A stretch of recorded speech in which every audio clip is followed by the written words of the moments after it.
In a world with entirely too many shows about cars, this is another pointless automotive podcast. First off, hello. Hey guys. We've just kind of jumped right into this, and I'm just going to do a preemptive quiz here for my friend Chadwick, because we are hanging out. Where are we? We are at Car Park again. Wonderful. Wonderful car park in Pleasanton, California. Yep, that's cars with a K. And we are recording a podcast today. What? Yeah. What? Recording this shit? Color me shocked. But we're hanging out. The crew over here, they are kind enough to give this rolling dumpster fire a home for yet another episode. That's right. So thanks to Car Park in sunny, beautiful Pleasanton, California. And they have in here, we just saw, it's fresh to the facility. I don't know the year. I think it's like 95-ish. I think so. I think it's an earlier one. Yep. F355 Spider, bright screaming yellow, 6-speed, the old gated 6-speed manual. Beautiful. And so what are these trafficking at right now? So there's one that looks very, very similar. 43,000 miles. Okay. 6-speed, bright yellow, Spider. Clean title. Clean title. This is Bring a Trailer prices, don't forget. That's right. Clean Carfax. It doesn't say anything about recent services or anything like that. Okay. This says engine out was done in August of 2022. Valve covers, tires, all that. Oh, that's huge. That's huge. But it doesn't say about belts. Anyways, guess, Chadwick. Guess the value of this 43,000 mile 95 355 Spider. We don't talk Ferrari much here for obvious reasons, but with that said, what do you think? What do you think this bad boy went for? That's a big service. Engine out, just done recently. We are talking the Bring a Trailer. Back gang. This is in price adjustment. Out of probably the convertible yellow Ferrari capital of the world, out of Miami, Florida. I was just going to say Florida, 100%. No floods, no bricks of coke are included. $185,000, Frank. Ooh. What if I gave you a $100,000 discount? $84,000. Flood car? Well, the picture is next to water, but no, I do not think it is a flood car. Wow. But that's what I'm looking at. Prices are all over the place on this thing. And then the next one, a 99 God, that's unbelievable. GTS, which is the Targa roof model, went for $210. Then right before that, a Spider, one owner, 97 Spider, $111. This one, a 17,000 mile, 99 Spider, black with a red interior, which I think is dope. That's really dope. $81,355. What the hell? Here's one 28,000 mile Rosso Corso, $63,000. Probably an F1 training. Yeah, F1 training. Yeah, that's good. So that's why it's a $20,000 hit. God, Good the looking combo car. though. The miles are low. Yeah. Is that going to be our next project build? We buy a Hurt 355 and then I'm not doing the engine literally out. fall on our I'm not sword. doing engine outs on Ferraris in my garage. Come on. On my back. All your parts your Ferrari will ever need. We just get parts off of Universal Parts off Rock Auto and AutoZone and Rock Auto only. Go full scummer on it. No. Anyways, wouldn't be the first probably. I've never driven a 355. There's not a lot in the Ferrari realm that I've driven. I've driven an F430 with an F1 tranny. Yep. On the street, relatively tamely. That's about it. So it was cool. I don't know if it lived up to expectations because it's not like I was hustling it. But there were some things that surprised me about it. I was surprised. It felt kind of like a nice kit car, like the build quality. Yeah. It was not a perfect example. It had some miles on it, but it was a decent car. It's all about the experience, right? And red leather, which is cool. Oh, yeah, it's super cool. And so, there's some stuff that surprised me and some stuff that didn't. And I think that's kind of what we're going to chat about today, right? Yeah, I really thought this one through, and I thought it'd be a good thing to explore. Did Chadwick, we're talking to the 8-Ball here, did Chadwick really think this one through? Better not tell you now. Hey, now, trade secrets. Hold your secrets there, 8-Ball. So, yeah, I wanted to call this one Managing Expectations Automotive Edition. Sure. Because as automotive enthusiasts, and we're pretty lucky, Frank, not necessarily great, expensive exotics, but we do drive a lot of vehicles. We drive a lot of garbage. Yeah, a lot of garbage. Good garbage. We like tasty, flavorful, variety-flavored garbage. But we do get the opportunity to drive a lot of cars, which is nice, and I understand not everybody gets that. So in our life, we had cars, probably earlier on that we originally didn't like. We kind of Yes. cast them as cars like, we don't care about that car. We're not going to follow that community. And then we got to experience those cars, and maybe we ended up liking them. And that's the positive spin, right? Something you didn't like, and now you actually do. On the other side, there's cars that we lusted after, that we thought were so cool. Like, I'd love to have that car. I can't wait to drive it someday, or even own one, Frank. Like, I get to own this, the experience. Oh boy, yes. And then we found out we don't like it. We don't like owning it. We don't like driving it. We don't like living with it. Yeah, the bloom comes off the rose really quickly. Whether that's just like driving it in like a don't meet your heroes type sense, or it's just Bank account related. Yeah, exactly. It just repeatedly kicks you in the junk. So that's what I'm thinking for this one, man. I think we start off positive, the cars we didn't like that won us over. Yeah. Okay. Well, we can do that. With that being said, Frank, how about an example, man? What is a a car car that from you him? I didn't can maybe do that. care too much about, and then you ended up falling for? So here's a car I'm just fresh off of driving, and it's going to be going up probably the same week as this here podcast. It will be going up for sale on Cars and Bids. It's not my car, but I drove it, and I got to hustle it a little bit. And it's an extremely forgotten Jaguar product. It was a 2000 Jaguar S, as in Sam, type, with the 4-liter V8. Not the supercharged R. No, not an S-Type R. I would love an S-Type R. I would too. They're cool. And affordable. They're cool. for They're reasons. extremely affordable. Yes, for reasons. And this car it's a quote unquote standard. It's pretty. It's a not R, but it's very optioned out. It's got kind of every option. It's got like impossible to use, terrible navigation. Oh, yeah. It has, but it's got like the nice leather. It's got the sports. Like 3x3, basically. Oh yeah. It's like a coaster, Game Boy and they Color. put it in a comical. Where they put it is absolutely hilarious because it's like, it's not only in like the center cluster facing flat, so it's full of glare. It's on the passenger side. Well, The steering wheel's on the wrong side here. You straight up have to pull your head backwards and dip over to even be able to see like the 11 pixel by 11 pixel screen. So that's more of a product of its age, and it's trying to be like, it's 2000 and we're going to put nav in this car. It's pretty good for 2000. Yes. Yeah. So I hustled this car down. I did a driving video for the auction listing. Okay. I had a little tour around it. This is a very nice, I don't remember if it's a one owner example. If not, it's like 2 owner, but it was like a lease return. So the guy bought it effectively from new. Got it. 64,000 mile car. Ooh. Not a ding on it. Hardly a scuff here and there. A very clean car. Gold over beige. Old man special. Yeah. Oh yeah. And I pushed it down this hill. And I thought it was going to be sloppy and crappy. It was the day before I ran it down the same little run that I do, and in a 98 Grand Marquis. Compared to the Grand Marquis, this thing was beyond sure-footed. Sure. Which, it was Grand Marquis. It had the handling and performance package on the Grand Marquis, which is lauded. But this S-Type, I kind of was like, okay, yeah, I guess I have to remember this as a Jaguar, and a Jaguar is still sporty pretenses. Right. Intentions. And it felt like it. Now, when I got to the bottom of this run, which is not long, I mean, it's probably less than 5 miles in total. Okay. But fairly tight. A lot of it is straight up downhill. A lot on the brake. The brake fade was hairy at the end. Huh. I mean, it was like and you could. That might be a Ford part. Yeah, I bet you the R probably came with significantly beefier brakes. I think it did have. So it might have Brembos actually. So the handling was good. The tires themselves are old and questionable, so I wasn't like really beating on it. But like I pushed it a little bit. I drove it to 710s, 610s. 4-liter V8 in that car. 4-liter correct? V8. I think like 270 something horsepower. Didn't even hit 300. No, I think it's like 276 or So that's something significant. like that. The R gets 278. 400. The R puts you in a different playground, but it was for how inexpensively you can get those cars. Yeah. And for reasons, as we said, they're not exactly known for heavy hit and reliability, and the styling is, I think, kind of love it or hate it.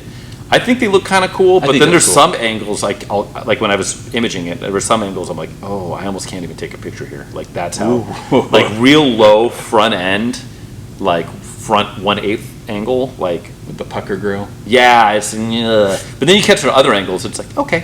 Yeah. And then other ones it's ho hum. It's like there's a Taurus. It's kind of muscular looking too. So cool there's they're kind of interesting, but finding a clean one is cool. And that was just the way it actually drove surprised me. Yeah. Wow. The fit and finish was fine. 60,000 mile car, touch points are nice. Terrible navigation screen, but otherwise, the brakes were not wanting to be pushed. But the rest of the car felt pretty good, and it handled significantly better than I was anticipating. I thought it was just going to be a slop show, and it wasn't. Did you start price shopping for those immediately, or what? Oh boy, I imagine like an extraordinarily nice one, like this one that I had.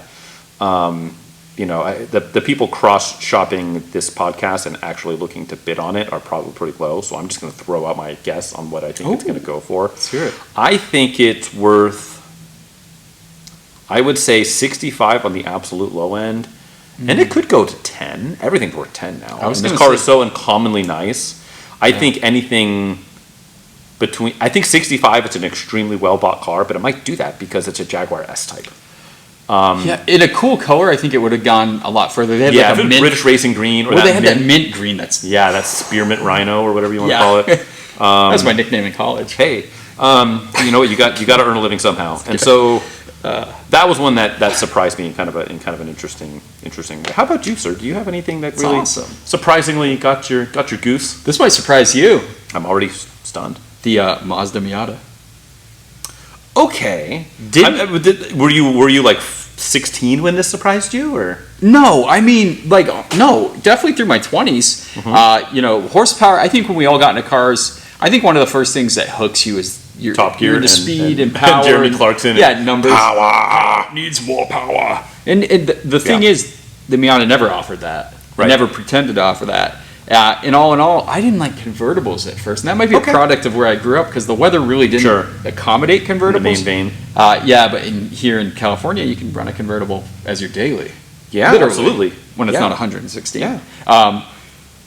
So I think that was a combination of those things: obvious lack of power, convertibles, and from a sporty standpoint, we always view because the sports car with its convertible version, the convertible version was always somehow lesser of a performer because of rigidity and the sacrifices they made to allow the car to have a convertible top, right? Correct. So I think for me, it was those two strikes. But lo and behold, when I bought my first Miata, which was probably later in life compared to most Miata owners, I fell for it hard, dude. It's just that really quick direct handling. It's like a really analog experience. Cool. I love the early ones. Yeah, no, they are, and they're that was the Mazda Miata for a long time in a lot of certainly not non-car people circles was like the butt of many a joke, and I assume it kind of is still. You had like what was that dumbass movie with Rob Riggle? No, because that's another one. Did Rob Riggle? The ball hits his car. Someone hits a home run. The Benchwarmers, I think. I never saw that one. He hits his Miata. That's my Miata. You know what? I'm hot take time. I was never really a fan of Rob Riggle. He was okay on back in the Daily Show days because he was on Daily Show for a little bit, right? Wasn't he like one of the correspondents? He was a Navy SEAL, so I got to shout out to my fellow veterans. Your squabby homies. Yeah, you got to shout out like that. But like he was like always doing like NFL pregame stuff, and it was just I don't know. I never found it funny. But when you know his background, it makes more sense. I mean, the guy was like a door kicker. He looks it. Yeah. He's a stout gentleman. He was it. And what's interesting is I was thinking of a movie with Chris Kattan, who is literally the physical opposite of Rob Riggle. Because he's like 5'4" and like 110 pound. Corky Romano. I was just going to say that one scene when he's like Girl Scout cookies. You guys like some cookies? Yeah, he's dressed up like a Girl Scout. But he drove around like a Sunny Delight colored Miata with some kind of girly bumper sticker on it, and like that's like what people thought of Miatas. Like even for some car people, there's a movie line where someone goes, "It's a legit sports car" or something like that. You're right. And the hairdresser stuff, we don't have to go there, but that was the kind of appeal of a Miata early on. But jeez, have they fallen? Like it's the most raced car on any weekend. Yeah. There's all the reasons, but honestly, that's spec series. Yeah, and that's honestly what I got to say. And I mean, I've had 4 of them. Clearly, I love the damn thing. So. Yeah, Miata. That's one I started off didn't originally like, didn't care about. Now I love it. One of my favorite cars. Now you have that full Miata back piece. Yeah, right. When are you getting it colorized? The whole tattoo. It's my lower back. So. Oh, okay. I thought it was the whole. You have a Miata in Old English, like over the top of it. Yeah, roadster parking only. Here you go. Exactly. Exactly. Top down party. Yeah, that's mine, buddy. I'm gonna keep it on. I'm gonna keep it on. No, on convertible. I'm keeping it on convertible. Okay. My dollar store Boxster. My bargain bin Boxster. The early it's a 986, which is still keeping me up at night. I think the more I think about it, I genuinely been having problems falling asleep the last few days because of how many damn cars I have. Are you falling down like a cylinder bore and it's all scored up? Kind of. I'm following. Yeah, exactly. No, it's it's a bore score joke. 7 years ago, and no, like. So I have too many damn cars, and I'll make the check engine light go away and probably just immediately sell it for pennies on not pennies on the dollar, pennies on top of my dollar. So I'll make 1 penny for every dollar spent or something. Yes, that's it. Fair exchange. Early Boxster 986 is a 98 2.5 manual. It's not tired, but it's not in the absolute best of shape. It cool has some interior. loose ends it needs to be. It's got the cool Alpine silver, Boxster red. That's what the prototype looked like. It's the launch color scheme. It's a really cool car. 127,000 miles. I just like the way it drives. Like, I really do. It's flat as hell. It's planted. Good power. The power is good. It's not great, but it's totally good. It's befitting. People, the 2.5, that's the smallest, crappiest engine. Well, it's 201 horsepower, and it's not a catastrophically heavy car. It drives very different than the S2000. Quite a bit, yeah. But if you look at them on paper, they're not that dissimilar. I mean, okay, layout, sure. But, like, overarching architecture. But it's really, like, 2 different approaches to the same problem of, like, your dedicated 2-seater convertible sports car. With similar-ish price range and target demo. Somewhat similar power output, similar curb weight. It's 2 people took 2 different roads to get to the same destination. And I have a lot of seat time in the S2000. In this early Boxster, it's very different, but it's great. Like, I really like it. Dollar for dollar, I don't know that there's really anything better right now. If you get a rough around the edges, sub $6,000. You talking about convertible manual Boxster? I would say general fun car. Really. BMW Z3 gives it a pretty good shake for the price point and the experience. But if you're going to drive it hard, the Boxster way outshines that car. I had a Z3 for a little bit. Well, it depends which one. Well, definitely not like the M Roadster. Then right, but I just had a 2.5, which was 187 horsepower, I think. Yeah, it was a good So engine. not that far. I mean, we're within striking distance of the 201 of this Boxster. Same era car. Mine was an 01. Baby. Yeah, that's what you feel. You feel it feels far less of a compromised car. Yeah, I agree. In the Z3. I liked the Z3. I thought it was fun. I still think that's a great buy. But for actual, like, fun and performance per dollar, early Boxster's great, and I didn't know what to think of it when I picked it up, because it's a lot of like, it's 996s are bad Porsches, and it's a worse 996, and the 2.5, and this is going to go wrong, and that's going to go wrong, and granted, mine has stuff that's wrong with it, but it still drives really well, and everything is fixable. A steal based on driving. If you just drive that car and put a price point to it, like, unbelievable deal, right? Yes. And then you start to add up all the maintenance stuff, and then cosmetics and whatever. Yeah, if the same exact car existed, but had a Toyota badge on it, it'd be worth triple the value, Yeah. So, and there's people talk about like, you got the brand cachet with Porsche. It's got a Porsche badge, so it's worth more. I think in this example, it's not. Not now. Not now. 10 years. Then, 10 years too. Yeah. Well, 10 years from now too. Yeah, exactly. Boxster's hiking up. Everything. Yeah, I don't know. It's different, but it surprised me because I thought it would be more like the Z3. And it immediately lets you know that it's different. Porsche doesn't play around. It feels strong. It feels stronger than you would anticipate. It's even flatter than you would think. It very much reminds you that it's a mid-engine car. Mm-hmm. Yeah, doesn't suck. A ringing endorsement. Doesn't suck as much as I thought it would. How about you? What surprised you? I never was into modern Mopar. You see, and now it's like overkill, right? How many Challengers or Chargers did you pass on the way in here today? Yeah, my son is obsessed with like pointing it out. I was like, wow, I really like that Challenger. He's like, knows what it is. And he's like, is that car new? I'm like, well, yes. Well, no. Well, no. It's complicated because that could be a 2008. or a 2023. It's like the 370Z game, right? It's like that. Is that an 09 or except a 2020? Even like the more degree to a certain, like, I don't know. It's bananas. But carry on. Well, that's the reason, right? Like modern Mopar. Like it comes out, the cars from a design standpoint didn't look that. The Challenger actually did. It was pretty striking when they released that. Yeah, it was totally a retro, modern kind of release. And usually car makers fail at that. Thunderbird. Yeah, I mean Thunderbird is the most glaring PT example. PT Cruiser, HHR. Can we keep going? Can we? Can I make a? He's going to say Prowler. Well, no, but can I set a personal goal for our podcast here? Yeah, let's do it. So I know it's semi-common knowledge, at least about car idiots like us. Speaking of semi, raging semi knowledge. So the designer of the PT Cruiser also designed the HHR. That is same correct. homie. That is correct. Can I set us a personal goal that we one day have the designer of the PT Cruiser and the HHR as a guest on the pod? Can we please do that? I think that would be impossibly fun. So I have an amendment. Not even as a knock. I have an amendment to make to let's give him shit. Like, I think it would be genuinely cool and a really interesting discussion. You want to up the ante? Oh, maybe. The only way he can come on the podcast is for our backdrop is a PT Cruiser and an HHR that you and me own.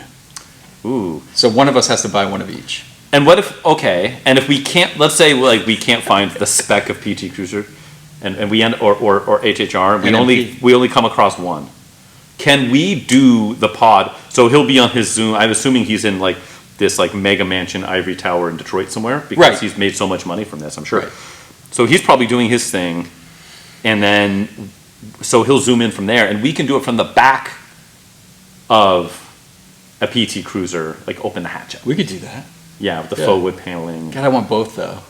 That would be ideal. Like parts, that would be like ideal. a V right behind us. You know what? We should look it up one day. But I bet you. So you can buy the. I bet you dollars to dildos that if you look at like, let's say it's Bob Cruiser or whatever his name is, the Bob Cruiser has probably, if you look at like his portfolio, I bet you there's all kinds of other cars that he's designed that were like cool shit. Yeah. He designed that. Why did they pick this? Oh my god, yeah. And so that's one of those things. It's just like, you know, in that time, it's just like it's easy now to be like, oh, like whatever. But I think that would be. You ready for the best part? I am. We have that backdrop for our Zoom. Okay. But we don't ever fucking mention it. Yeah, we just. He's just staring at it the whole time. Like, were you guys going to say something about the car? You know what though? I think it would be almost be doing the one thing I would consider that we almost maybe don't want to do that. Reason being is there is almost nothing weirder, like more fanatical in a creeper way than PT Cruiser fanatic. Oh, it's wild. Yeah. So like you have PT Cruiser people, and they're PT Cruiser. They're deep in the woods on like having like the every passe stick on flames in history chrome accessory added in history, and like they'll have like 24 of those like weird creepy like I'm on timeout dolls at the car show leaning on the. Nothing makes you always talk about this. Nothing makes more sense to me in the automotive world than those damn things. It's pretty fucking literally nothing. Nothing makes the Carolina squat pickup truck movement is far more reasonable. Truck nuts far more How about compelling. Stanced out cars that rub? I would rather have a car that is undrivably stanced. No, I want my old Corvette with the cutouts. Than be the guy that goes to car shows. I forget the name of those things. The creeper dolls? Yeah, they have a name. I forget what it's called. care not to know, unless it's purely to know like what the name shall not be spoken. Yes, it's my personal Voldemort. Frank's personal fear. We've kind of come off the rails here. Let's get back. Modern Mopar. Modern Mopar. Yes, we'll talk to Bob Cruiser later. The Challenger looked great when it came out. Yes. The Charger, such a bland affair when it came out. Yeah, wasn't really feeling it. But the Magnum was always my favorite because we never got fast wagons. You're always into Magnum. I'm into purchasing them, using. Got to go with what you got, right? You got to swing what you brought. Bring your own bat to practice. That's right.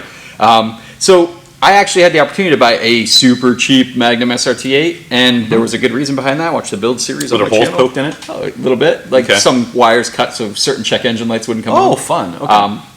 Some of the lifters didn't interact well with other components. It's hard when your Magnum won't lift. Sorry, we got to get off. Got to be a heavy lifter, baby. No pun intended. So get back on it. So to me, I always thought those cars were like big, sluggish, slow American cars. Little did I know that Dude, those modern Hemi engines, although there are many with faults, especially the 5.7s, but those 6.1s... the multi-displacement deal or whatever. The lifters. The MDS. But those 6.1s were swinging dong, dude. Yeah. 425 horsepower in like 05 and 06. Yeah. It's just like, and I just always compare it to like the Mustang GT V8, which made 300 horsepower. I remember when that V8 came out, the modular, I was like, oh my god, 300 horsepower. Straight up, because the Fox bodies were like 220 at their peak, 225. Yeah, and just before that, like we were just coming off the Supra twin turbos and 3000 GTs of the world, which were putting down 300 to 320, and that was like, big deal. That was big junk things. And but this SRT8s came packing 425 horsepower and torque. Right. It's just like, what the fuck? Which is nothing now. That's got Dodge Viper was a big deal with 400.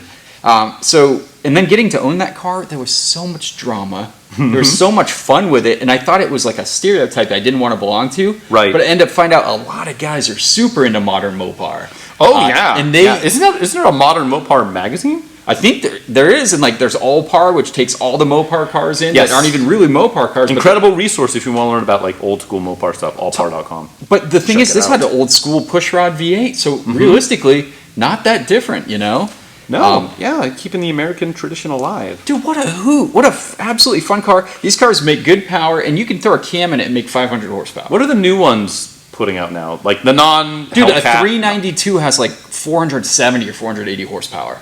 So a lot, but not that far away. Not that far away, but still what it was. Big numbers for like big just numbers. Straight up, think about that was nearly 20 years ago. Isn't it wild? Yeah, it's the same. Not the same number, but within striking distance. So modern Mopar, just crazy. Yeah. Dodge is crazy. Let's be honest. Yeah, they kind of wear it. At least modern Mopar wears the, 100%. We're gonna have the Hellcat and the Demon. The Jewel Pod edition, or like I swear, there's like a new. Oh, it's so there's cool, a new version out like once a month. They don't even give a shit though. It's the best thing, man. No, they don't. How much horsepower you want? 700, 800? Let's make this deal. They know who they are, and they embrace it, and I'm okay with that. Yeah, gotta be self-aware. But no, I think that's really cool. I didn't really like them at all until I owned one and got to work on it. I actually liked working on it. It's like it felt like I was working on an old muscle car. Yeah. Putting the lifters in, putting the cam in. Good time. But yeah, they won me over, man. So I went from Miata to SRT8 back to back. There's over 4 Miatas under the hood. That's true. Plus the weight, the weight penalty there too. A little bit. Do you know a car growing up I thought was profoundly stupid and ugly, and I hated it? The E24 BMW, the 86 series. Yeah. I thought growing up, polarizing. Yeah. Growing up, I thought they were ugly. Now I think they're pretty good looking. The rear, I will say. You see one with a Euro car with the Euro bumpers. Mm-hmm. Big difference. Night and day difference. Yeah. It makes it from like, oh, that's a sharp looking car, at least in my modern opinion. Back when I was a young buck, I thought they were dumb looking. It's all in the bumpers on those cars. If you've got the tight Euro bumpers, they are stunning. They are a fabulous looking car. Yeah. And so they had no appeal for me for a very long time. And I like coupes. Big coupes with inline sixes. On that, I used to be totally a headlight guy, and now I'm like you're a taillight guy. I'm a bumper guy. Yeah, that's true. Now I like both. Good headlights and good bumper. Yeah, You know what? The American bumpers, but that was a lot of cars like Porsches had that. Oh, it was. Even like our Galant VR4s. You look at a JDM ones, and the bumpers are sucked in a little bit. Correct. It's not nearly as dramatic.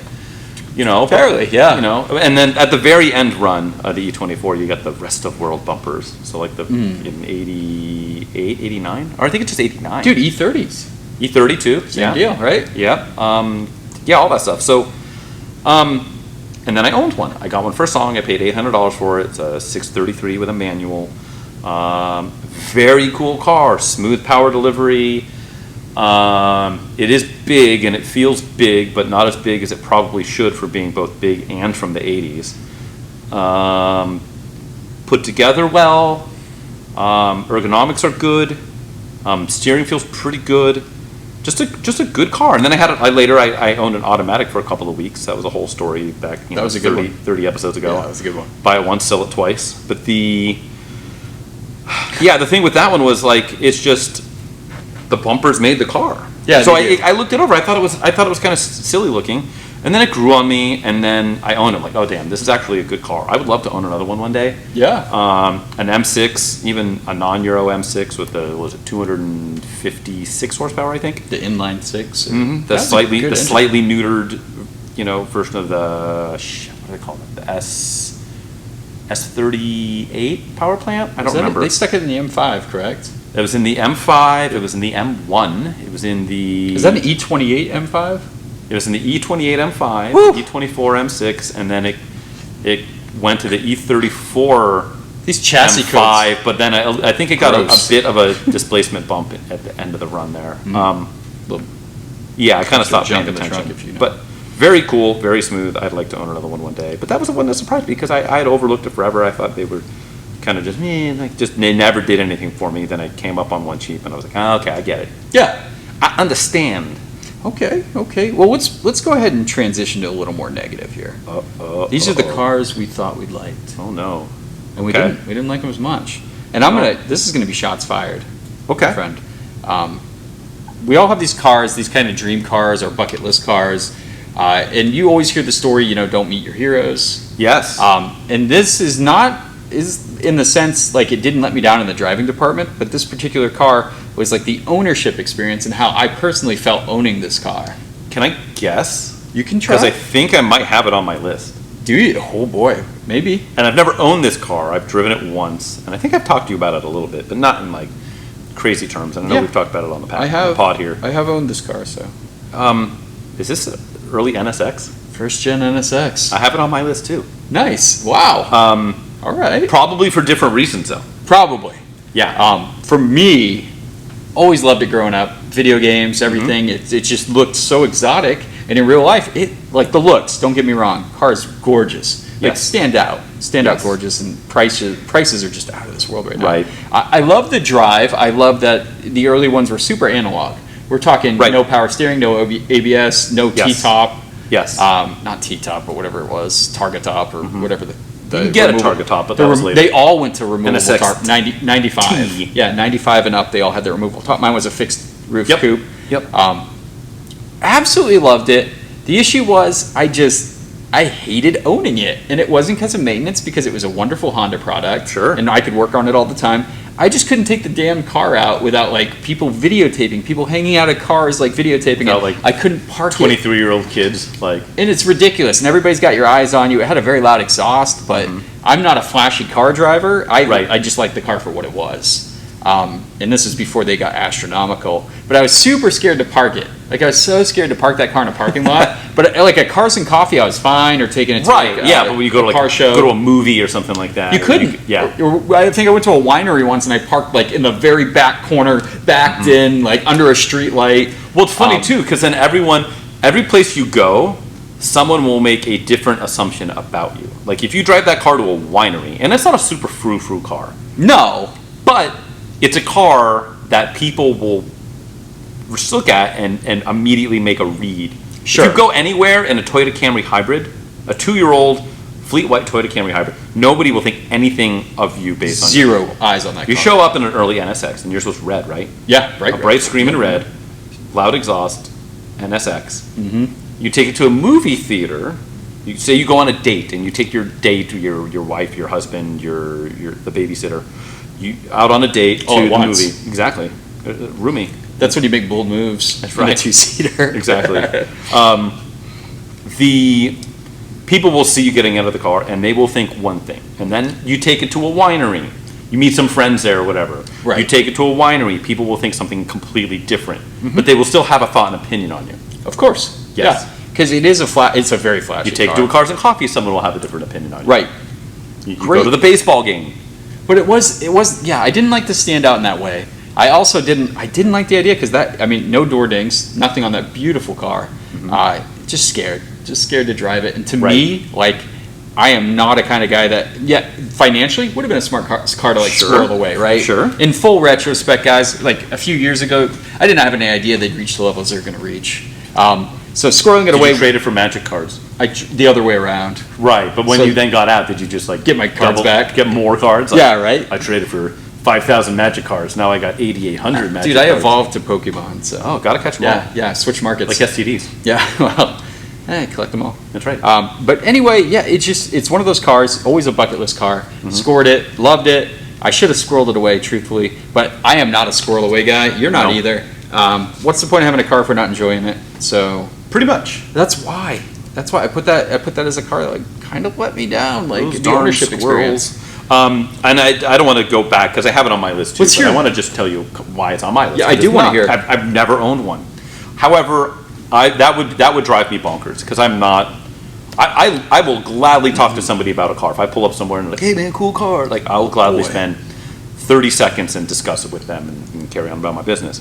But I am very much not like, check out my flashy supercar, bro. Is that a bro." Ferrari? Yeah. Cool, man. What is your Ferrari? Like, or anything. Like, any flashy, let's say it was a Ferrari, or like, I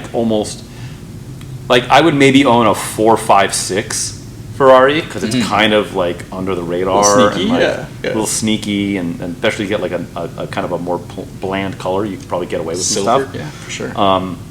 But a car like that, yeah, too flashy, too out there. When I was a kid, it was not like, it was my anti-poster child car, where I was a big fan of the Supra and FDR X7 and those cars. And out of that whole list of all of the really cool 90s Japanese, Godzilla cars, I think NSX was probably my least favorite. What? At the time. Wow. Right? It was like Supra, then RX-7, then 300ZX, and then right behind it the 3000 GT, and then in a distant Because it didn't have a fifth. turbo. Didn't have a turbo. I like in my head, I was like, at the time, I was like, it's just trying to be a Ferrari, because like its styling was so much different than the other stuff. Probably closest to the 3000 GT. Mid-engine though, that's why. Mid-engine, but at the time, I was whatever 14. I'm like, Sure. it's a gimmick, whatever. And then you drive it, like, no, it's not. Nope. But I had an opportunity to drive one, and I didn't push it hard. It was on old tires. I was taking it back and forth to a photo shoot, and I thought it was going to be far more smooth Yeah. than it was. It had a little coarseness to it. There was a little wiggle in it, like just at idle. Weird. And this was a low mile car. I mean, it is 50,000 mile car or something. Yeah. There was a little bit of not quite clutch chatter.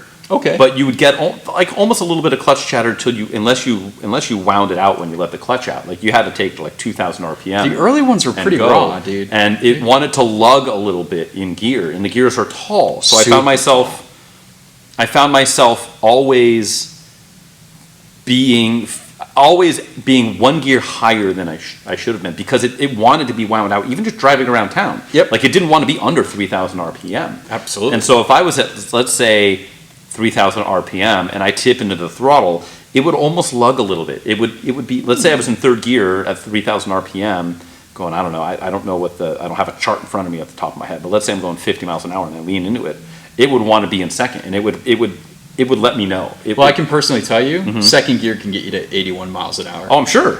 That's when it tops out. Yeah, the 6-speed helped on that car a lot when they went from a 5 to a 6. But just, I didn't drive hard enough to truly complain about the gearing itself, but I was expecting, and maybe this was a fault of mine, being it's everywhere else in the world, it's not an Acura product. It's a Honda product. It is. And a high-strung Honda Motor Company. A high-strung Honda product, yeah. But in my head, I'm like, oh, it's a NSX. This is the everyday supercar. Like everything is smooth and buttery, and I found it not to be that way. The seating position was interesting. I felt a little forward in the cabin. The front visibility was excellent, except for you kind of can't see the nose because it rounds off a cliff. Yep. So I didn't have a great understanding of where my front corners were. And the front end was very light. Super light. Super light. Like I'm sure if I got used, I'm sure I would get used to it, but it was almost twitchy, and I'm sure part of that, again, this car was on really old tires, like 15-year-old tires. So that was probably exacerbated it. But yeah, it's on my list, but for different reasons. Yeah. For me, it was ownership. I loved the drive of it, even though I think the Cayman S was a better overall driver. Fair. I'm not gonna lie, I really did. I think it was better in every metric. But yeah, that's interesting. Should I rattle off a quick one? Yeah, what do you got, man? A car I drove here today. Yeah, okay. It's my car. Yeah. This is I've had it a while now, not a super long time, but this is the 2004 Honda Civic Hybrid with a 5-speed manual. That's the key point. As a straight up appliance, Sure. it's not bad. It does work. It does work. When I first bought it, I'm like, hey, it's a hybrid, it's gonna be a great gas mileage. And if you've driven anything in the 80s, 90s, 2000s, that's a Honda product with a manual, generally they get good gas mileage, and they're pretty zippy. They got a little fizz, a little pop, a little excitement and soul. A little bit of that razzle dazzle. Yeah, and so I'm like, hey, hybrid, I'll get the good gas mileage. I'll have the little zippiness with the 5-speed. Sure. The more I drive it, I find two things. Oh. First off, no. It is not. It Where's is the not. fizz? Where's Yeah, the there's fizz? no fizz. There's no pop. There's none of that. Like, it's like say like a 1990s Civic DX hatch with a 5-speed. Still had a little fizz to her. Had a little short, small, and light, and you can toss it around and stuff. I'm sure this car, as a straight pure gas car with a manual, would be a lot more poppy and zippy and fun to drive. This car just doesn't have that. It doesn't have the power. Mm-hmm. It's heavier because it's got a battery pack stuffed between the trunk compartment and the back seat, and that weight's in the back, and it's still sprung and dampened like an economy car. Okay. So if you try and toss it around a little bit, you feel the weight in the back. You can feel the back kind of like be overworked a little bit. And then if you push it hard for any period of time, you run the hybrid system out of juice, and then you lose like 12 horsepower, which on a 93 horsepower car, now you're at 81 horsepower. And I don't know what that car weighs, but probably 20, because of the hybrid battery, maybe 2,900 pounds. Maybe, I don't know. I'm just making that up off the pulling It's that out of probably my, a little my lighter. chute. I'd say a little lighter. But yeah, it's so there's that. It doesn't have the pop and the fizz. It's like, okay, it's an appliance. Well, okay, that's fine. It's an appliance, but at least I'm still getting my 50 miles a gallon or 48 miles a gallon or whatever.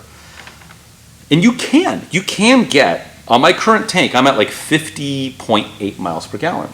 That's really which good. is great. That is almost all highway. But in order to achieve that, you basically have to Go on. almost hyper mile the car and drive like 55, 60 miles an hour and barely accelerate to get there and set the cruise control and go there, and you have people passing you, and you got to be in the slow lane. You're like, Yeah. okay, look, there's going to be a merge coming up, so I'm going to have to get over, but everyone's going too fast, so you got a timer. It becomes stressful. It is good work to get a. It's good work, and if you're into it, it's great. Like occasionally, like a like, all right, let's see. I got this 100-mile drive. Let's see what I can do, and you make a little game of it. And we've done an episode on it, and it's great. But as a daily driver, to do that, and then you go like, oh man, I'm running a little bit late. I got to get to this place. If I go like 75, like the rest of humanity, I can get there on time. Oh, but then I'm going to crater my gas mileage, because if you drive it. Even driving it around town, if you just drive it around town like a normal car with a 5-speed, not even really ringing it out, all of a sudden you're like 35 miles a gallon. Right? And at 35 miles a gallon, a car that has no pop, no fizz, you're like, what am I doing this? I can just get like a, whatever. I can get a 90s Integra sedan.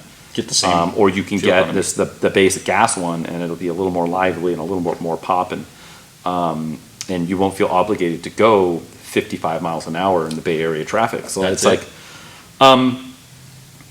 now again, on this current tank, I'm at like 50 plus miles a gallon. Really so I'm good. not really going to cry too much, because it is, once you do that, but it's the amount of hustle and legwork or anti-hustle you got to do to make that happen. What's your anti-hustle? Kind of sucks. Honda Insight. And I know if I was in, choice. I know if I was in just like a second gen Prius, driving it around, and just driving it like a normal human being, I'd probably be about the same fuel economy. I'd probably be at like high 40s. That's a good point. But with none of the hand wringing and stuff. And if I'm not really losing anything on the other end, because it doesn't have all that pop and fizz and pomp and circumstance, like I don't, what am I doing other than me pointing at it? Except, look, it's a manual and it's a hybrid. And people, oh my God, what? Those exist? That's the only party trick it has. Agreed. And in which case, I think the first gen Insight kind of. Yes, more of a death trap. Yeah, more of a death trap. No backseat really, to speak of. not really. But I think it does the party trick better. The manual Does the fuel party economy. trick? It looks more purpose built and Cool gauge cluster. cool gauge cluster, incredible turning radius. Yep, super lightweight. Yeah, they're like 1,900 pounds. It's insane. Less than it makes a Miata look fat. You know what? What else? What else gave you a bad time? We're like thinking parallel circuits here. The Prius, the Toyota Prius, is a car. Are you surprised that it is what it is? You know what is the cheapness is what loses it for the Prius, right? Like I thought, the interior materials. Yeah, so because we're talking about things we like, but we didn't actually. So I thought, I something thought that Prius, give you something that right, because you thought was going to be one thing and then it zigged when you thought it was. You know, it's going to be a utility function. It's going to be a pure like fuel economy car. I don't think it needs to be, especially the early ones. I don't think the interior needs to be that cheap or that uncomfortable. Correct me if I'm wrong. I don't. Yeah, you can start optioning them out like mid to late run second gen Prius where like now you have leather and then you can get a backup camera and you can get. I don't know if they ever did like heated seats or anything like that. I don't think so. They did. I think they did. I want to say like the higher trim levels, even the trim panels, you got different materials. Like you got the base more like the Prius 2 and Prius 3 trim levels, which was their naming convention was maddening. Like you got like straight up hard plastic on the upper door panels, but then if you got the higher ones, you got like a crinkle finish like soft touch plastic. Yeah. That was like, oh, okay. It's like that's at least on par with other Toyota products. The thing is, I never thought I'd like a Prius for any performance or driving aspirations. It was always as a utility, right? It's to get that good fuel economy. I always thought it'd be the perfect tool for the job. And I drove a couple Priuses, Prii. I just couldn't live with the uncomfortable seats. Okay. The seats kind of blow. The seats blow. The interior is just awful. It just looks cheap, super flimsy. It's like kitchen garbage can plastic. You have the little door that like covers the radio. And it's all flimsy too. You can like break it with your hand. Yeah, the little flip out cup holder plastic deal on the console and the gross like fabric on the console lid that gets all nasty. Right. Which I thought I could live with, but in reality, I could take a few MPG hit and get a Lexus CT 200H, which I did. Yes. Ultimately. So which is a better interior, better looking car, far better looking car, less stigmatized. Way better interior. I feel like the back seat is a little tighter on the CT. Is it? I don't know. I haven't spent too much time in either back seat. Maybe because it's got a lower roof, but I don't know. I don't know what the interior volume. Maybe a little less. I feel like the legroom is pretty tight on a CT. Like if you're a grown up, you don't really want to spend too much time in the back seat. I mean, I can squeeze back there and get my big butt back there. But yeah, there's a little sacrifice. But God, the looks, it's worth it to me to take that few MPG. They're for sure a better looking car. But I thought I'd be cool with it because I can live with a lot of Spartan stuff. I live with a lot of older cars with Miata. features. Yeah, Miata, exactly. But dude, there's just something about the Prius. The early interiors were just not a place I couldn't spend time. And the car looked like garbage, kind of. I don't like how they look. Yeah, I mean, I don't like how they look. Well, sure. I mean, they're certainly not an attractive vehicle. I think. But the CT when they were you could early, package it. Right, you could package it, make it look good. A good hatchback and design. then, I mean, early like second gen Prius days, like if you had a Prius, you were like, I'm making a statement. Just like if you're going out now and you're buying like a Tesla, like a Rivian. I think even the bloom is off that rose a little bit. Early Tesla Model S, it was like, oh, I'm making a statement and I have money. Now it's just like, oh, you just like did it like a tax incentive or like what? Like there's I don't like has cars. A reason. I don't like cars or gasoline. Your house is solar and like you got a good deal on a Model 3 or something. So fair enough. Like I think that is different. But now it's more like, oh, you drive a Rivian, so like you like the outdoors and you like to save it, quote unquote. Like there's an image attached to it, like your NSX. It's like people assume you're saying something. Yeah. You show up somewhere in a bright yellow with green interior Rivian, like you're trying to tell people something. Pretty bold. And like my Civic, the interior kind of sucks too. It's not quite as bad as the lower trim Prius. Yeah, no. The upper trim Priuses are actually a fair bit nicer than that, but it's just a Civic inside. Like the Prius, like you had a touchscreen and you had some other, you can get leather and like you had a better center cluster and stuff, and like that's just a Civic, and they slap like a battery gauge in it, and otherwise you would just never know. It's just a Civic, so the seats are terrible and things like that. So I mean, we're pretty close on time here. I know. Should I just wrap? Do you have any other one? I was just going to rattle a couple. RX-8 automatic, not that great. Gross. SC300 automatic. The 400s are dope with automatic. The SC300's not enough power. 300 with the manual all day, baby. Exactly, but automatic. Yeah. Porsche 928. I've driven a few.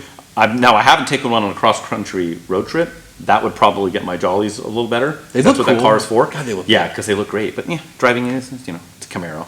Yeah. It's not, but that's my not, limited no. experience. That's what it was. Got it.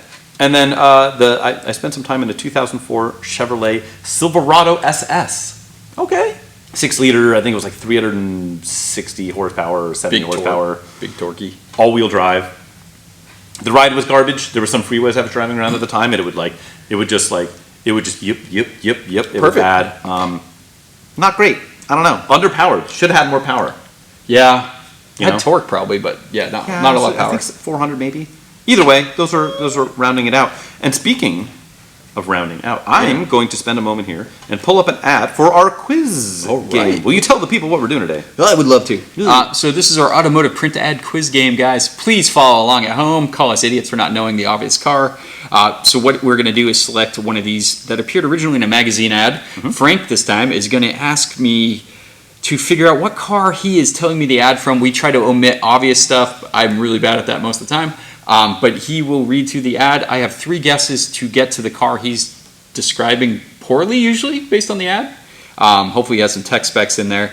If I don't get it on a guess, he will give me a hint, or I can ask for a specific hint, and then I have to arrive at that car with 3 guesses at my disposal. So, Frank, whenever you're ready. Okay, I am ready. I have 2 here, and I thought about doing... I'm going to pick the unsolvable one. Well, I was thinking about doing one or the other. But I decided to, okay, I'm going to do this one. We should play a wild card game where we just name out a car at the beginning before you read the ad. And if I get it, it's just like the best celebration ever. Winner. Okay, so here we have, it's a really cool looking ad. Okay.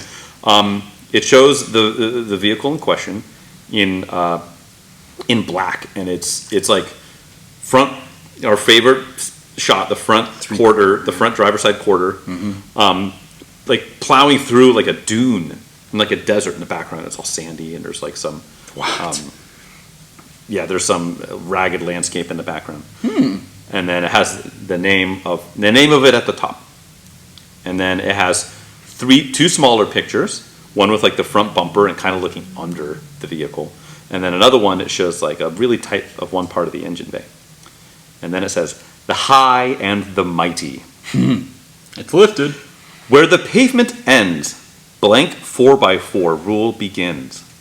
And who but the leader in 4x4s can bring you a truck like the Turbo blank Sport. Here's real cab comfort, even when you're climbing and slithering along the back of Beyond. Here's Beyonce? gas turbo power and a slick 5-speed manual transmission to give you the edge on the rough terrain. Stow your gear behind the seats and look out, world. And then next to it has more verbiage next to some of these other pictures. Okay.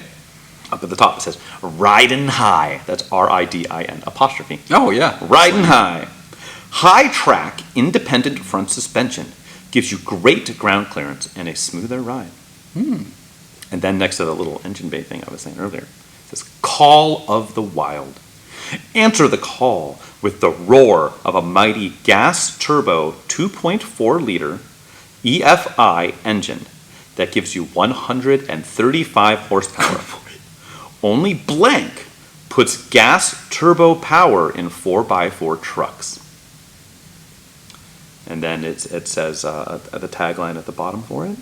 And that's the ad, my friend. Good Lord, dude. 2.4 turbo. 2.4 turbo, 135 horsepower. And they are very proud of this because they're saying they're the only company that puts 4x4. gas turbo power in 4x4 trucks. Because diesel turbo, obviously, Right. pretty staid and true. Or 2-wheel drive trucks. Right. Potentially. Potentially. So apparently, when this was out, there was only one manufacturer that had a gas 4x4 turbocharged 2.4. 2.4 liter EFI engine. Electronic fuel injection. Man, I'm actually kind of stumped on 5-speed this. manual. Yeah, I put it together. It's And who but the leader in 4x4s could bring you a truck like the Turbo blank blank sport. I want to say this has got to be 80s. This has got to be early to mid 80s. This is. You mean when turbos were popular? No, this ad is for a vehicle from the early to mid 80s. That's when right, turbos right. were popular, when that horsepower number made acceptable sense. For a turbocharged power plant. 2.4 though. I really 2.4. want to say something Dodge, but Dodge was big 2.2, but they had some weird trucks that were turbocharged. Mitsubishi based, yeah. Yeah, they were all Mitsubishi, yeah. Boy, they really touted it up. I think there were decals on the vehicle for it. Kind of like ABS at the time. Sort of. It depends, because you had more like MPFI for like your multi-point fuel injection. True. There's any time that there was any sort of a electronically controlled, like they just. Fuck, this is tough, man. How about a Nissan Frontier? I don't know if they had a 2.4 turbo in that. So the Nissan Frontier, which I believe entered market in 1990. Shoot, what's the first year of the Frontier? Is that 96? Was it that late? Yeah, because like before that it 95. was just a hard body pickup. Okay. And then before that, you had like the Datsun 720 and stuff. No, sir, it is not. Not even close. It is not. Well, I don't want to say that. It is not the Nissan Frontier. Can I ask a question? Perhaps. You want to hear the question? I would like to hear the question. Country of origin, correct? Yes, Japan. Japan. Country of origin is correct. That will be your hint. Okay. So I'm thinking Mitsubishi, but Mitsubishi really didn't have the Mighty Max did not come turboed. That'd be dope.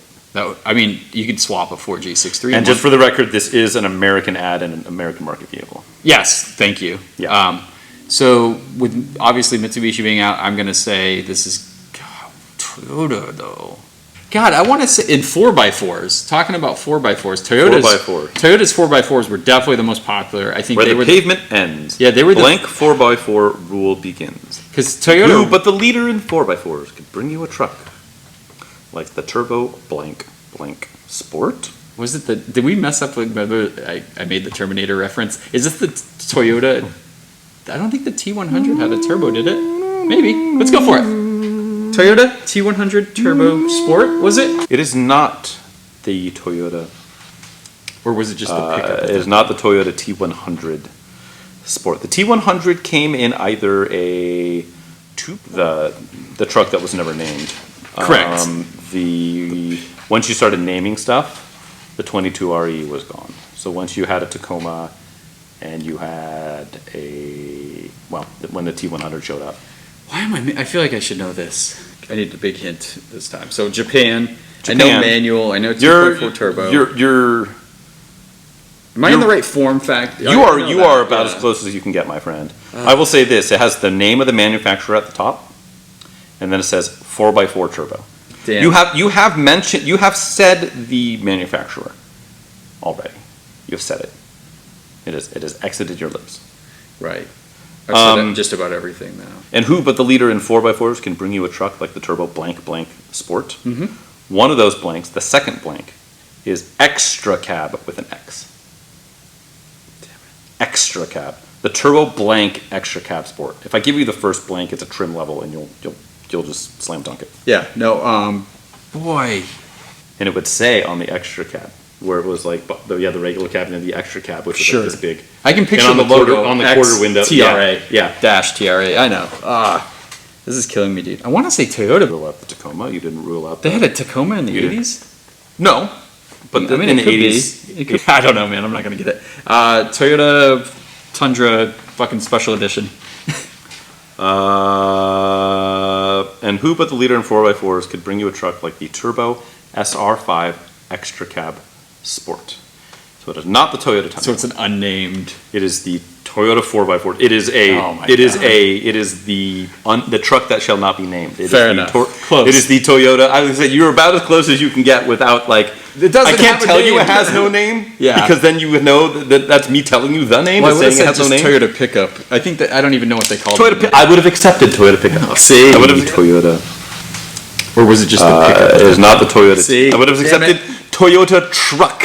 Damn it. Final answer. This specifically, if you're really up on your, how cool is that truck though? I mean, it's dope. That's it's so super dope. I mean, it was a Hilux everywhere else, right? Yes, although I think some markets, I don't remember in this generation. On later generations, it was I believe in this generation it was the high. That's a, what, a 84? This is 86. Okay. So if you're really deep into the woods on your Toyota Parlands. No.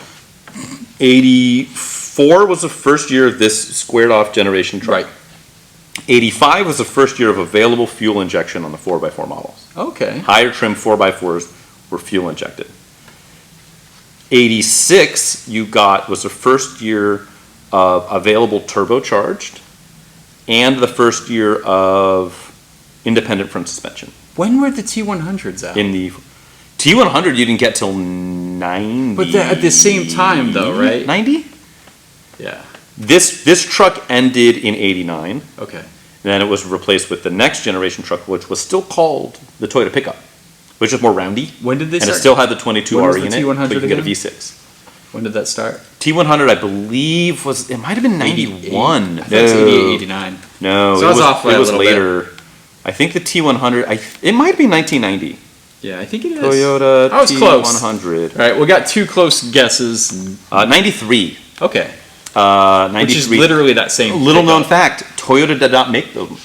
Hino, like the big box trucks, Sure, yeah. Hino made them. I could have drawn a picture of the truck with those two guesses, but you know, You could have that's what I super pictured. accurately. I knew what I was picking. Yeah, you could have know. super accurately sketched the extra cap logo like in gold I on did. the quarter. Yeah, on the the, on the X quarter and the dash and the TRA, Yep. and God forbid you get that with a snug top on the back. Ooh, buddy. See?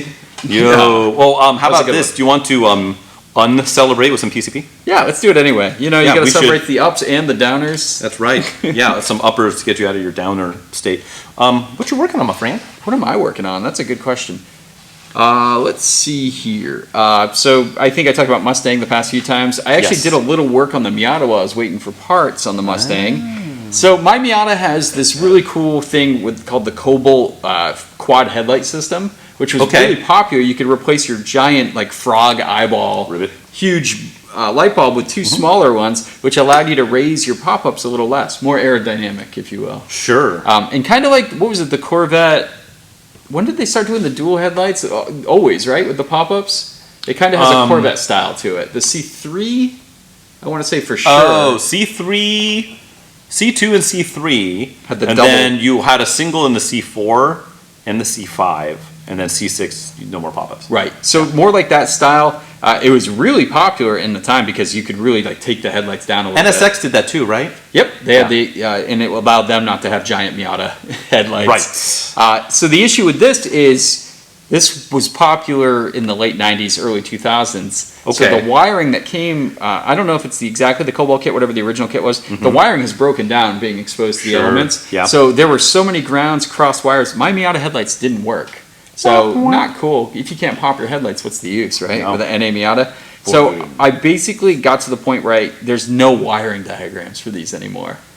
So it's weird. I have Okay. some pictures I'll share with you. I might pop them up on screen. They're going to be on the YouTube channel. Sure. But I'll show you, Frank. It's like you look down into this bird's nest of wiring. Plus, they put aftermarket. Remember, the car had a Viper alarm and aftermarket fog lights. Yeah. So there's just a wiring disaster. Lovely. So basically, I did it all. I tested so many times to get continuity to find out what the switch actually controlled to get low beam and high beam because they're separate circuits. Right.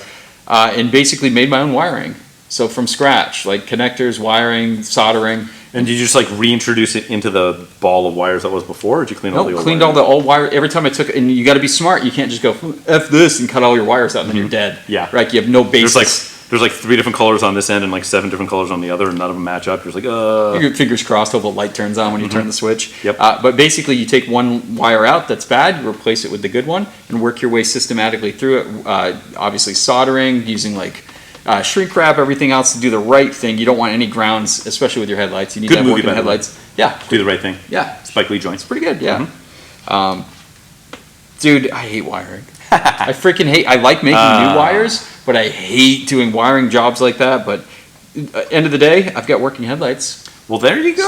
so that's pretty cool, right? That's good. You can start cruising around and not hitting deers and stuff in the middle of the night. Popular. Also bought a new car. We'll talk about that next time. Oh. Back in it, folks. What have you been working on, Frank? So I bought a new car. This guy. Sort of. I'm still. I think I talked about it before. Have we talked about the Volvo 760 Turbo on here? Oh my God. I don't know that we have. I think we talked about it. We talked about whether you're going to get it or you're going to pitch it off to me. I know. I think I'm just going to be Captain Save-A-Ho. I think I'm just going to limp it home. No. So yeah, it's a 175. I've done some homework. I've done a wee smattering of homework, though. Okay. First off, it's a 175,000 mile 8687 Volvo 760 turbo sedan. Barely broken in. It's very clean. The interior is pretty clean. The body's straight. Paint is presentable. It needs a bath. There's a little ding on the trunk lid. There's a little tear in the rear bumper cover. The headliner's sagging, but that's it. Tires are from like 2019. The tires are brand new. Yeah. I ran a Carfax on it. It was one owner for a very, very, very long time, up until like 2019, where it got traded in at a dealership, which is weird. Wow. Somebody traded it in, and then the dealership resold it to this guy, and then this guy donated it. So last week's episode with our homie Rich,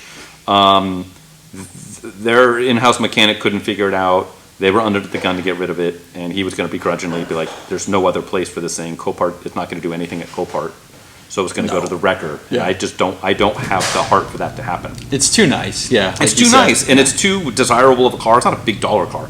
So I've come to a tentative agreement with to purchase it for under $1,000. Okay. And it's got a significant boost leak. You can't really get it over 50 miles an hour. Once it builds boost, you hear it go and like blow past something. Yep. And it falls on its face. So I'm gonna sort that out.